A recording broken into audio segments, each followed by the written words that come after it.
You are listening to the IFH Podcast Network. For more amazing filmmaking and screenwriting podcasts, just go to ifhpodcastnetwork.com. You're listening to the Dave Willis Podcast.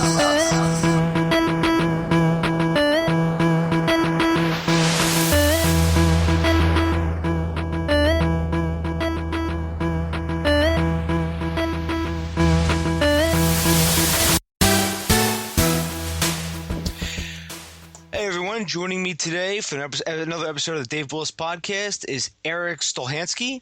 Erik is a member of the comedy troupe Broken Lizard, and some of his films include Super Troopers, Club Dread, Beer Fest, and the upcoming Super Troopers 2.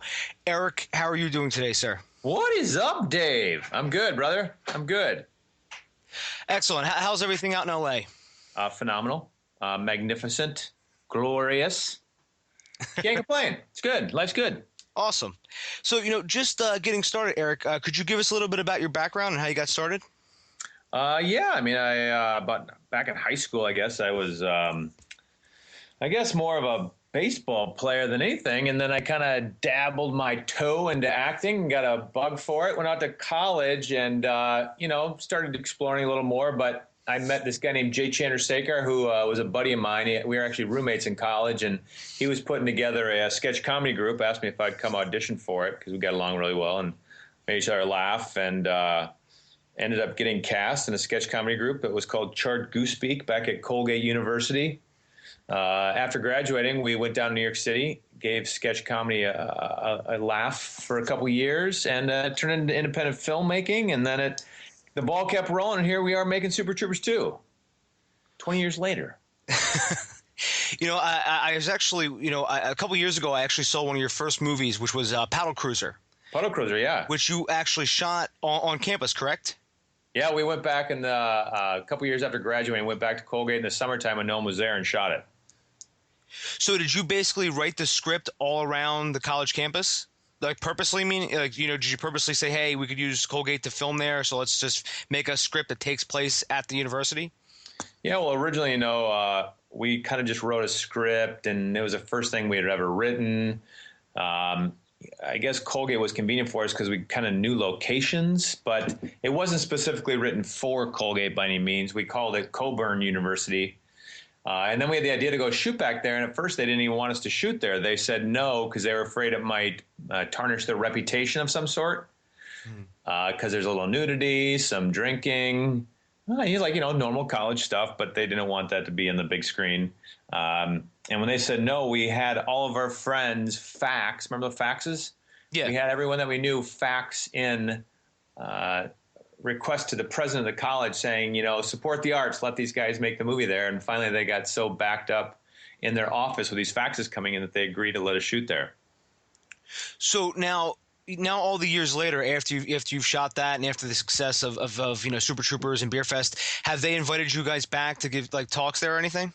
Yeah, we've screened a lot of our movies there when they come out. I think Kevin's the keynote speaker at his reunion this year, and I'm going to give a keynote speech at the Athletic Banquet this year. So we go back quite frequently. I speak there probably. I've done about 2 or 3 keynotes there.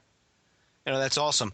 It's funny, Erik, you mentioned about the usual college experience. Just a little side note, I actually went to a private Catholic university, so I had none of that in my college experience because it's a dry campus, and it was just about 75% of the kids were commuter students, so you rarely even saw anybody. You never went to dorm parties or anything. You did not have sex in college, you're telling me? No, not on campus or anything. On the record. Not on podcast. You're admitting it. No, not on campus. There wasn't a ruckus party or anything. It's just whenever I hear people tell stories of college, I'm always jealous of even the slightest thing because I had to go to other colleges for fun, Yeah. So that may be a script in there. A guy, a guy hates going to his college. Has to go to another college for fun. Right. Yeah. No, it's true. I was at Colgate, and Colgate's a really small school. It's 2,600 people. It's in the middle of a farm, one stoplight. It's a very, very, very small school. And I wanted to experience that really big football, party experience. So one semester I went to Florida State just to get that collegiate experience for one semester. Yeah, it's because where I live, in Philadelphia, if you go up the street here, you go to Temple, you go to your right, it's Drexel, there's Villanova, all these amazing schools, and I made a very bad decision. So that's the crux of what I'm trying to tell you. But just getting back to how you guys have met and everything. So Erik, I'm very interested to know is how does Broken Lizard, like, how do you guys write your screenplays? Like, is it all you guys together in a room, like pitching ideas to each other? How do we write screenplays? Yes. We brainstorm ideas, and then when one kind of strikes a chord, we decide that we'll focus on that, and that probably takes about a week of bouncing ideas around until we figure out something that really kind of strikes a chord. And then we break it down into an outline, like you'd write a term paper of any sort. You have an introduction, and at the end of the introduction, you have the inciting incident, which kicks it off into the story. And there's the body, and then the conclusion, like you would any term paper. And then we're all writers, and so each of us takes 20 pages, and we write 20 pages in probably like 7 to 10 days. We have a first draft. So you each sort of go off and you basically have an idea of what you have to write in your part of the movie, so to speak, and then you sort of come back and then sort of put it together, and that's how you get the whole movie? Yeah, I mean, we write a very detailed outline, so you have every beat, and then we physically just put the 20 pages down, and you can write anything you want. So when the first draft comes together, characters' names are all different, and locations are different, and occupations are different in a way. I mean, sometimes the occupation's the same because you may choose that all 5 of us are firemen or something, so you kind of get the idea. But it's all over the map. And then we assign one person to be the bitch, is what we call it. And that person then has to weave everyone's stories together. And then from the following meetings at that point, they have to take all the notes, they're sort of the secretary, and then they incorporate all of our thoughts and all of our notes into the following drafts. And it's a very tedious job, and so we rotate that for every script. So that's a very interesting way of doing things. So Erik, in your own personal way that you write, there's so many different methodologies in screenwriting. There's the 8 sequencing method from UFC. There's the Save the Cat method from Blake Snyder. Do you subscribe to any of these methods? I've never known any different. The only thing I've known for 20 years is working with these guys. And we started doing this early on. At first, when we were doing Puddle Cruiser, we would all kind of get on the script and we would develop characters that we liked. I was in acting school at the time, and you'd all of a sudden start writing characters, and the characters started overshadowing the story, perhaps. And then you'd end up kind of writing for yourself, and then you weren't writing for everybody.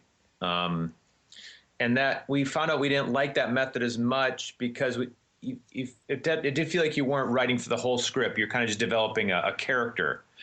And so after our first script, Puddle Cruiser, we decided that casting would be the very last thing that we did, and we moved into this more democratic style where we'd be right for everybody, and then at the very, very end, we'd cast the roles. So nobody was only writing for themselves and developing singular characters. And so in response to your question, I don't know the other methods because I've only been in this one for so long. But it's very interesting what you just said about, how you don't cast until the end. So that's sort of how nobody can sort of only focus on one character. That's actually very interesting. That's actually probably the best way to do things. So that way, you don't have one person or one character, just having all the jokes, or one character this or that.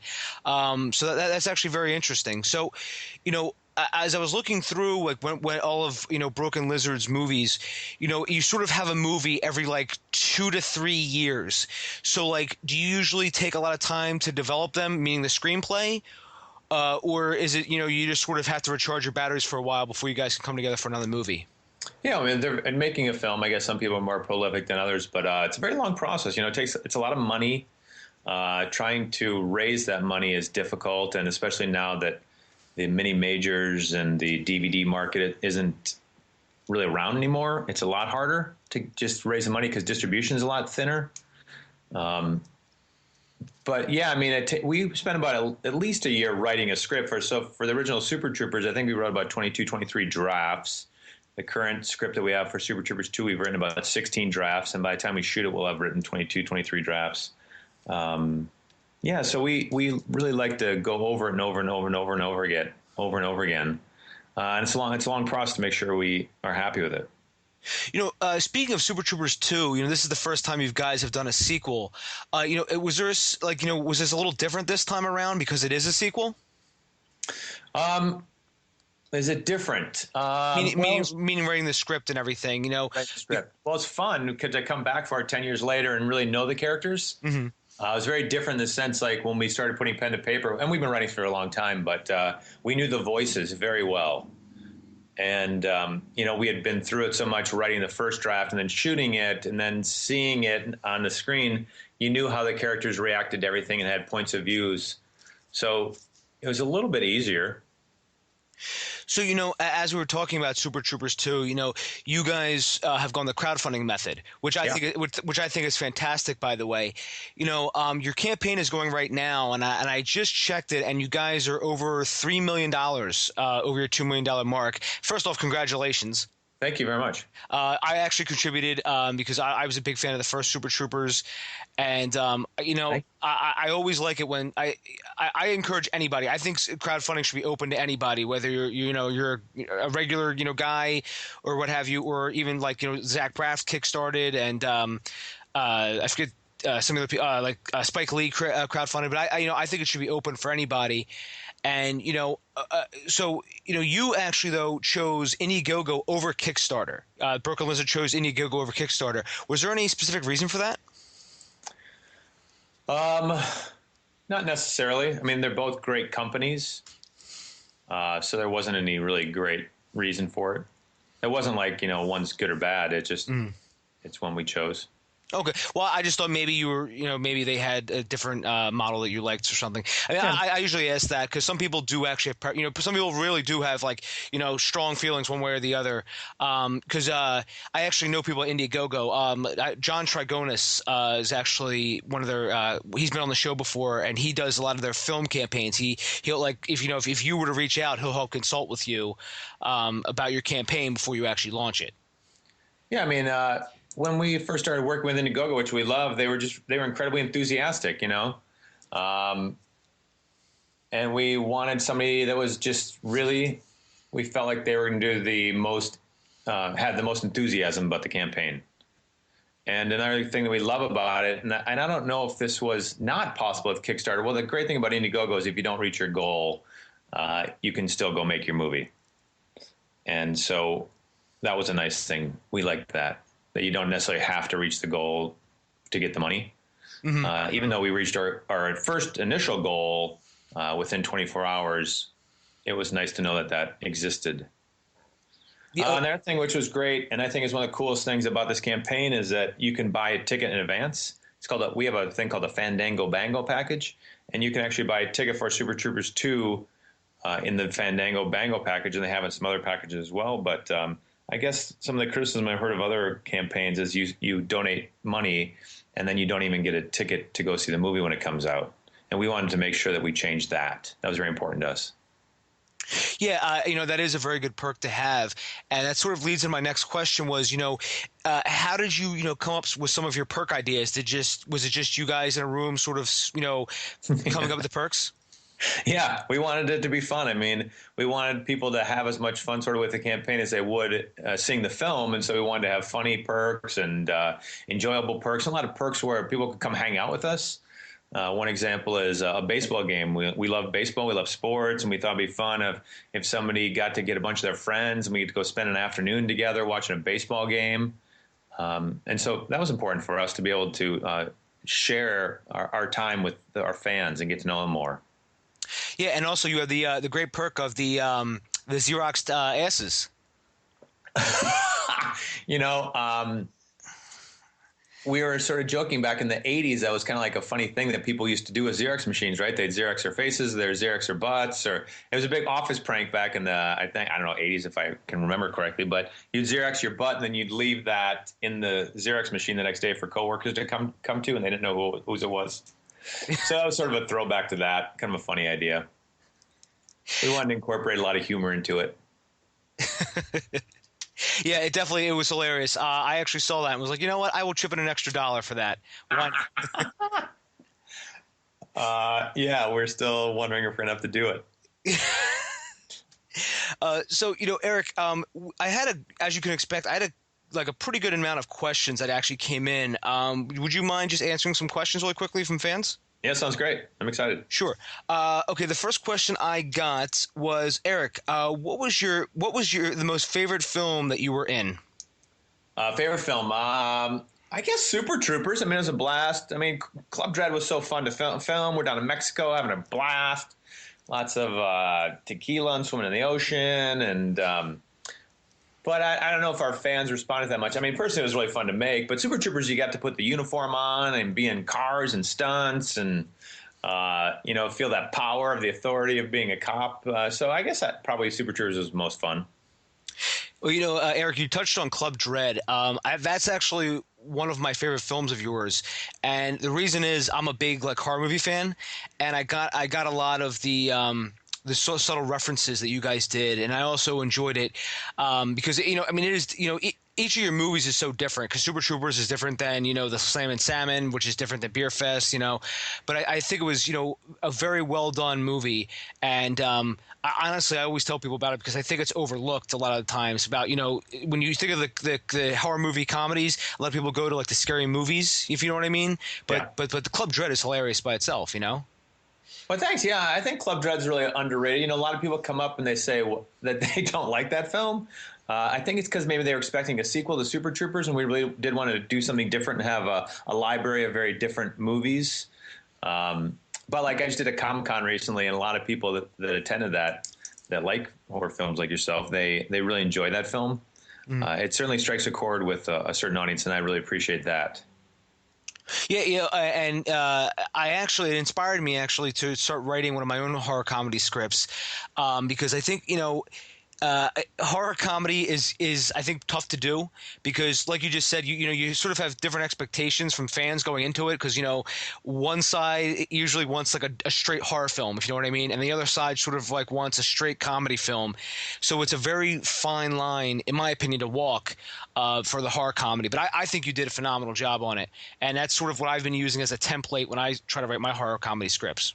Well, that's awesome. No, let me ask you. I mean, how do you balance that tone? For us, it was always the hard thing of tone. And like you said, you got in the editing room and you can kind of go one way or the other a little bit more. But what do you think's the best way in that genre to handle that? To go more comedy, more horror? It's hard. It's hard to ride that fence. What I did was I started off with comedy. So if you looked at it like a start and a finish line, the starting line is comedy and the finish line is horror. Okay. And what I do is I go back and forth in the script. When you're viewing the villain, the monster, it's straight up horror. And then when you're going with everybody else, it's comedy. Because mine takes place at a summer camp. So it's sort of like Friday the 13th meets what's that movie that came out in a summer camp? It's going to be a TV show. I can't remember the name of it. What, Hot American Summer? Yes, there you go. You got it. That's it's imagine if somebody kind of combined those two. That's what you're getting with with what I'm trying to create. Love it. That'd be fun. So it's either going to be a colossal failure that blows up in my face, or I think it's a good idea. It sounds great. Oh, thank you. So the second question is, Eric, what was it like working with Larry David? Obviously it was such an honor to be in that show. I didn't have much interaction with Larry. When I showed up and played Sven, the director would kind of come over and tell me where I was standing and what my actions were going to be. And then he said, don't try to upstage Larry. Don't try to be funny. Just respond in a very truthful manner. So it was, you come from a comedy background, Broken Lizard, you're telling jokes all the time. And then basically was told not to try to be funny and not tell jokes. And so it was an interesting balance. It was really all about him. And so I was kind of just a sounding board. So basically you were just playing the straight man? Yeah. Yeah. I mean, every time I try something, he'd be like, don't try that. Don't do that. Don't do that. And so it was a lot of being told what not to do. And so then eventually it just became, and I think that's why the show's successful though, because people don't push and they don't try to be funny. It just becomes sort of a very natural reaction to things. So I learned a lot from it. It was cool. It was a good experience. I was really psyched that I got to be on there. It was a funny, audition. Normally you go to an audition and you walk in a room and it's maybe a casting director or probably the assistant to the casting director and just a single camera in the room and very cold. And I walked into this one and I was only given a little piece of paper and my character is called Sven and I'm Norwegian and Larry mistakes me for being Swedish and I get very upset. And I walk in the audition and there's a bunch of people in the room waiting, other actors to go into this audition room. And I'm just getting this little piece of paper. There's no script or anything. Just your name's Sven. You're Norwegian. Larry mistakes you for being Swedish. So I walk in. I get taken in the audition room. I walk in the room, and there's Larry right in the middle of the room, and all the cast of Curb Your Enthusiasm lined up against the wall. Jeff Garlin, everybody, and I was, it's intimidating and nerve-wracking to have to walk into a room and do improv with Larry David. Right in the audition, it just blew my mind. But I obviously went well because I got cast, so it was cool, very cool. That is intimidating to have the entire cast there as well. Yeah, up against a wall, leaning against a wall, and you just. But I guess it makes you go into performance mode and really want to do well because you want to make them laugh and you want them to be happy. Yeah, that's very true. Yeah, so it's cool that he's so hands-on to be there for the audition, which is very unusual. Yeah, I think it's because he wants to have control of every facet of the show. Which I mean, it's his show. I mean, obviously, so obviously that's even like the way it's renewed is basically HBO says, "Do you want to do this again?" And he'll say either yes or no. And that's why there hasn't been a season in a while. It's just been he did Clear History and that's it. Yeah, it's great that he has that he's there for so many components of it. He obviously, you can tell, and it's obviously his show, it's his vision, it's his baby. It's great. It's genius. So the third question I have, Eric, is what was it like being beaten up by Michael Clark Duncan? Woo, man! The guy's got a punch. Guy packs a wallop for sure, and he's sort of like this method actor. When we were off, when the camera was down the row. We were filming sort of in a row and he was chewing us out and he eventually clocks me. But the camera started way down to my left in front of Kobe and Lemmy, I think. And so we're not even on camera. And Mike's right in my face giving me these lines. First take, and he just, smacks me in the stomach. I was like, "Rah!" Guy's 300 pounds, 6'4", 6'5", gigantic guy. And he knocked me off my feet. I go flying back and I knocked the painting off the wall behind me. I eventually took my waiter pad and I put it underneath my shirt, even though I was like, "Mike, come on, man, we're not even on camera right now. No need to smack me." But yeah, he's into it. He was in the moment for sure. Yeah, I had a bruise the size of Mike's fist on my belly. Yeah, he was pretty intimidating in that movie, and I actually used to work with some Greek people, and I used to always tell them about that joke with it. It's he can't pronounce Metropolis, so he calls it meat drapes. Did they get that, or were they just stone faced? Like, I don't know why that's funny. The first time they didn't get it, and then I said just go watch the movie, and then they did, and they're like, oh yeah, because they used to get that all the time, because they have very Greek sounding names as well, obviously. Yeah. we had a Greek name in Super Troopers too, like Galifianakis. Galifianakis. So it's always fun to try to pronounce Greek names. Yeah, it really is. I mean, because when I work with them, they even the manager was like, "What is his name? Costa." So the fourth question I have here is, Eric, what advice can you give to first-time filmmakers? I think getting experience. We cut our teeth when we were doing sketch in New York. We had to find a way to change costumes in between sketches, so we'd make 2 to 3 minute short films. And for us, that was great just because we learned camera angles and how to edit. And then we worked our way up to a half-an-hour film called The Tinfoil Monkey Agenda, which is kind of cool. No one's ever seen that before, and it was definitely a learning experience for us. But on our page, if you go to supertroopers2movie.com, that's our Indiegogo campaign. Once we reach our next goal, we're going to release The Tinfoil Monkey Agenda to everybody, whoever buys that perk, I think. It's explained on the page. And that was just another experience where we decided to just go out and get experience and kind of work our way up to a feature. So we shot this half-an-hour film called the Tinfoil Monkey Agenda. It's kind of like Wag the Dog, like comedic Wag the Dog. So, My advice is go shoot. Really get out there, make mistakes, and just keep getting hours under your belt. So, Erik, what is the next goal in your crowdfunding campaign? Do you know offhand?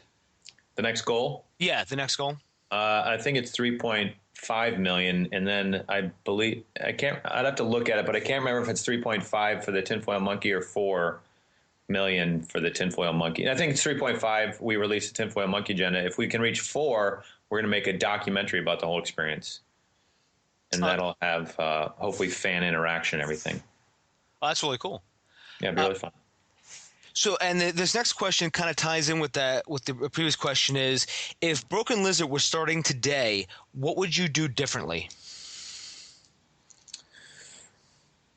I don't know what we do differently. I mean, when we were first starting, the Sundance Film Festival was a big deal in the sense that there were young guys that could go out and make movies, men and women. I don't mean just men. Young filmmakers could go out and make a film, and you had an opportunity to show it at the Sundance Film Festival, and there was a real opportunity that would get in theaters. We kind of were coming up at a time like Rick Linklater, Kevin Smith, Rodriguez, Soderbergh, all these guys were making these films, and they actually had distribution, and that was really exciting. I guess the bigger challenge now is I don't know if movies have that outlet anymore. And everything really now is kind of based on these gigantic, huge tentpole films that it can sell to an international audience and have myths involved. And it is what it is. So I guess if we were to do something differently, maybe you have to try to find a different form of distribution. And maybe that's short form in the sense of like Paul Feig, I think I saw now has a television series on Yahoo. And so maybe it's trying to recreate what that idea is of a feature, and maybe a feature becomes 12 episodes that you show on Yahoo or something. So it's sort of reimagining what distribution means, probably would be the answer to that question. Yeah, you raise a good point, Erik, because as I've talked with other guests on here, we always talk about distribution and all the new outlets that there's like outlets popping up overnight now, because not only do you have like HBO and Cinemax and Showtime, but now you also have Netflix needs original content, Hulu needs original content, Yahoo. I mean, look, the latest season of Community is on Yahoo now. Yeah. So it's interesting how for all these, especially for episodic things, how there's all these new avenues that you could pursue. Yeah, and also exciting stuff like YouTube, in the sense that you really can take control of it. Like we had a sitcom that we took around town and pitched, and you still have to go to Yahoo and you still have to try to sell it to them. But what's cool about YouTube is you don't have to try to sell it to some executive that may or might not like your idea. When we pitched Super Troopers around, all the studios said, that's great, if you can get Matt Damon and Ben Affleck to star in it, but, if you guys are going to act and direct in it, we're not going to make it. And that's hard, when you're starting out and you don't have a resume and you're not a movie star and some executive wants somebody else. So it's exciting to have something like YouTube or something where you can just take control and do it yourself. That's why we're doing the Indiegogo thing, is just taking the bull by the horns and saying, well, we're going to make this no matter what.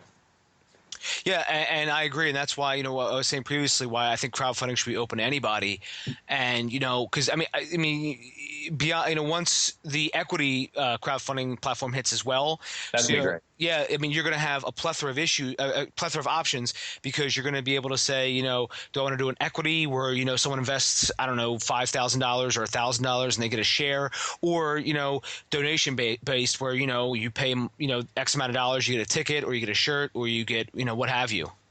Yeah, and I wish the investment base existed right now. I think it will probably happen shortly, which would be good.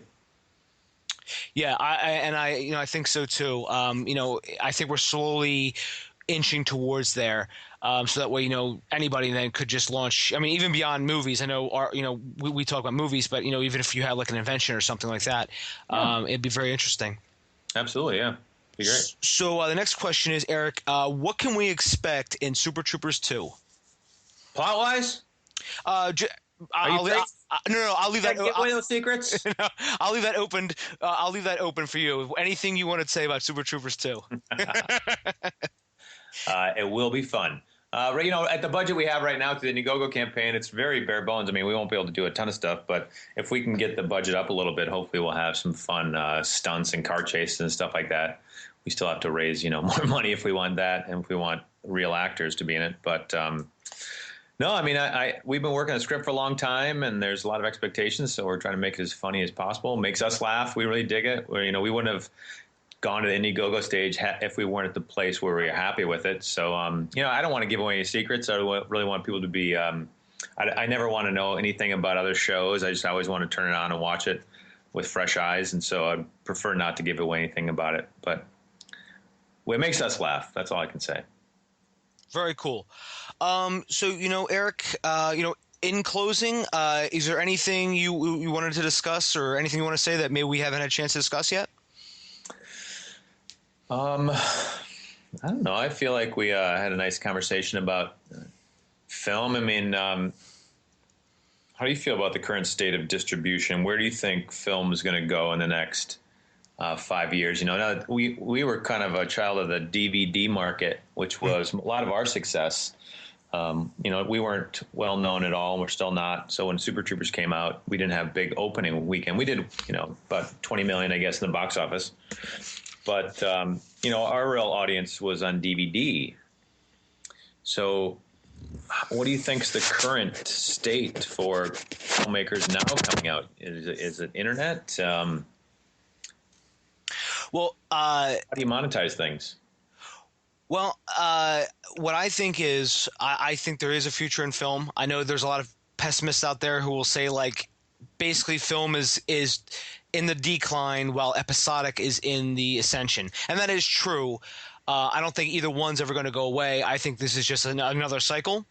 As far as digital distribution goes, I think basically the future is going to be everyone has their own stuff. So like Broken Lizard, if I wanted to, maybe get like Super Troopers 2 or whatever your next project is after that, I would go to your site and you would have your own methods of downloading, meaning, I would pay you directly, or, I would maybe, or if you want to sign up for iTunes or something like that. And that way you can sort of control everything. And one thing, there's a guy I've had on the podcast before named Jason Brubaker, and this is his specialty. And, he's always talking about, how to monetize digital distribution.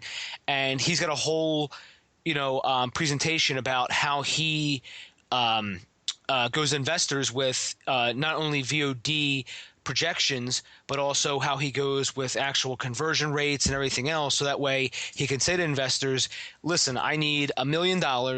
This is how much we would sell each unit for. This is how many units we would have to sell to have a break even. This is how many users, et cetera, et cetera. And, that's the model that I've been looking at and thinking that would definitely be it. So if like Broken Lizard had a movie when Broken Lizard has a movie after Super Troopers 2, if you wanted to, crowdfund it yourself on any Go Kickstarter, make it, you can actually, and then produce it and then, edit it. And then when you're ready to, just upload it to your own site and start selling copies directly to fans. Which I think is exciting. Yes, and, yes, it is.